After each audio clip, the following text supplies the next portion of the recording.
Hello friends, welcome to my YouTube channel smart technical videos. So friends, आज हम लेकर आए हैं आपके लिए विधेयक अधिनियम कैसे बनता है उसका तीसरा एंड लास्ट वाचन।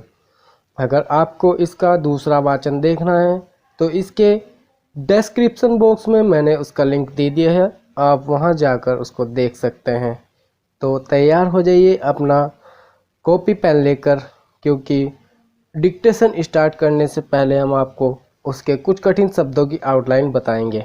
स्टार्ट होगी 2 सेकंड बाद। स्टार्ट। सबसे पहले है प्रभारी सदस्य। प्राइमरी का आंकड़ा लगाएंगे, फिर भ, र और से का आंकड़ा, द, फिर से का आंकड़ा, फिर य। वाचन कहलाता है। वह का आंकड़ा बनाएंगे, फिर च, फिर न, फिर क, है, ल और त में हम है निकाल देंगे। इसको हम दूसरे तरीके से भी बना सकते हैं। सीमित रहता है। से का आंकड़ा लगाएंगे, मैं, फिर त, फिर र और है, त और है। उल्लेख किया जाता है। इसको हम लाइन काट के लिखेंगे क्योंकि ऊ है। ल बनाएंगे, फिर ख और किया जाता है के लिए हम उसकी आउटलाइन बना देंगे। आवश्यकता होती है। आवश्यकता का सब चिन्ह बनाएंगे, फिर उसमें से हम होती है सब चिन्ह निकालेंगे।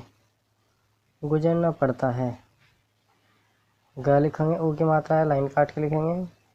ग, फिर जम र का आंकड़ा, फिर न का आंकड़ा, फिर प और ड के लिए हम र बनाएंगे, फिर तय का आंकड़ा। तय के आंकड़े में से हम है निकाल देंगे। इसको भी हम दूसरे तरीके से बना सकते हैं, पूरा तय बनाकर। संचित निधि। स लिखेंगे, फिर न, फिर च, फिर तय का आंकड़ा, फिर न, फिर ध। प्रस्तुत किए जा सकते हैं। प में र का आंकड़ा लगाएंगे, स का आंकड़ा, फिर त और किए के लिए हम उसकी आउटलाइन बना देंगे। ज के लिए जा, स का आंकड़ा, क, त और है लास्ट में हम जोड़ देंगे। सिफारिश कर सकती है। से का आंकड़ा लगाएंगे, फिर फ, उसमें हम र का आंकड़ा भी लगाएंगे, फिर से का आंकड़ा, फिर क में र का आंकड़ा लगाएंगे, फिर से का आंकड़ा, फिर क, फिर त और लास्ट में हम है जोड़ेंगे। धन विधेयक। इसको हम दो तरीके से लिख सकते हैं, जो भी आपको सूटेबल लगेगा। धन के लिए हम प्लस का निशान लगाएंगे और विधेयक के लिए व का आंकड़ा, फिर ध और फिर क। यह हम साइलेंट रखेंगे इसमें। अगर आप चाहें तो इसमें ध के सामने हम यह का आंकड़ा मेंशन कर सकते हैं। निर्भर करता है। न में रह का आंकड़ा लगाएंगे, भ में रह का आंकड़ा, निर्भर और क्या में रह का आंकड़ा, फिर त और फिर लास्ट में हम है जोड़ देंगे। चलिए अब डिक्टेशन के लिए तैयार हो जाइए, क्योंकि डिक्टेशन स्टार्ट होगी 5 सेकंड बाद। स्टार्ट। इसके पश्चात प्रभारी सदस्य यह प्रस्ताव कर सकता है कि विधेयक पारित किया जाए। यह विधेयक का तृतीय वाचन कहलाता है।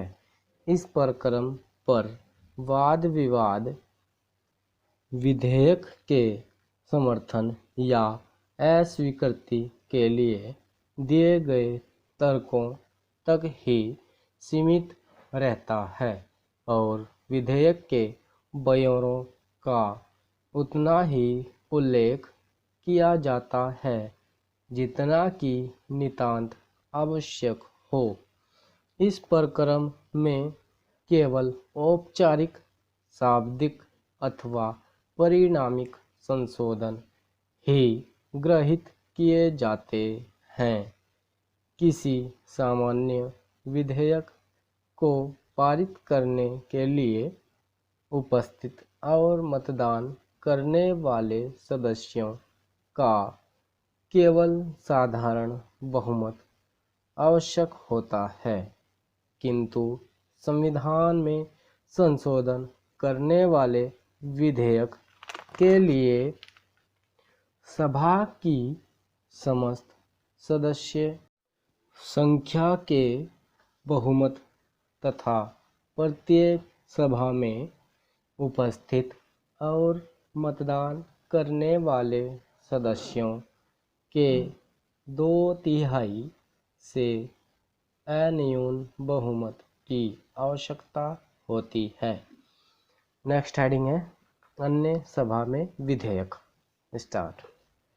एक सभा द्वारा विधेयक पारित कर दिए जाने के बाद इसे सहमति प्रदान करने के संदेश के साथ दूसरी सभा को भेजा जाता है और वहाँ भी उसे पुनः स्थापन के चरण को छोड़कर उपरोक्त सभी चरणों से गुजरना पड़ता है। नेक्स्ट हेडिंग धन विधेयक। स्टार्ट।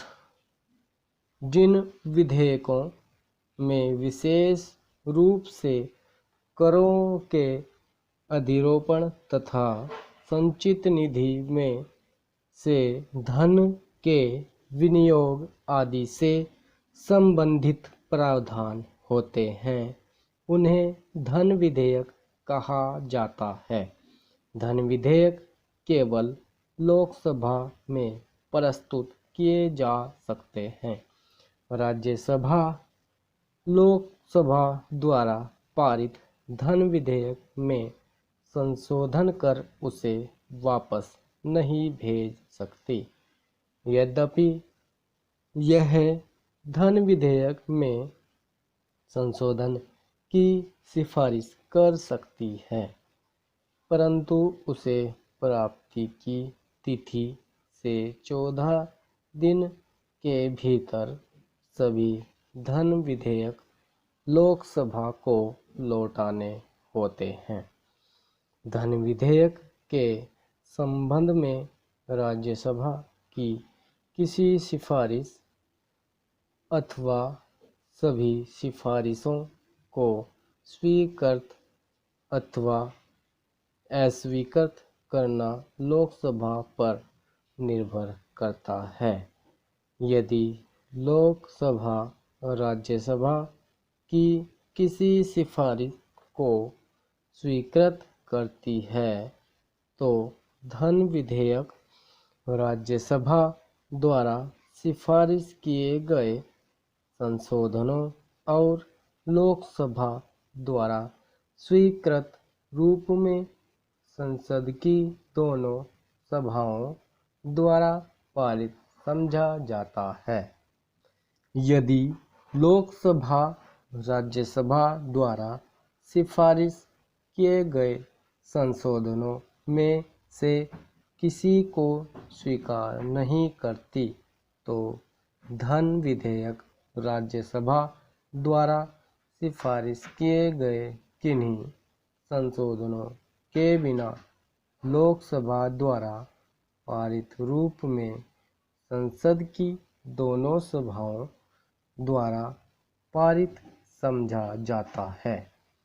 यदि लोकसभा द्वारा पारित धन विधेयक राज्यसभा की सिफारिशों के लिए उसके पास भेजा जाता है और यदि राज्यसभा 14 दिन की निर्धारित अवधि के भीतर धन विधेयक लौटाती है तो विधेयक उक्त अवधि की समाप्ति के पश्चात संसद की दोनों सभाओं द्वारा लोकसभा द्वारा पारित रूप में पारित समझा जाता है। Thank you for watching the video. बहुत जल्द मिलेंगे आपको नेक्स्ट वीडियो में, तब तक के लिए जय हिंद, धन्यवाद।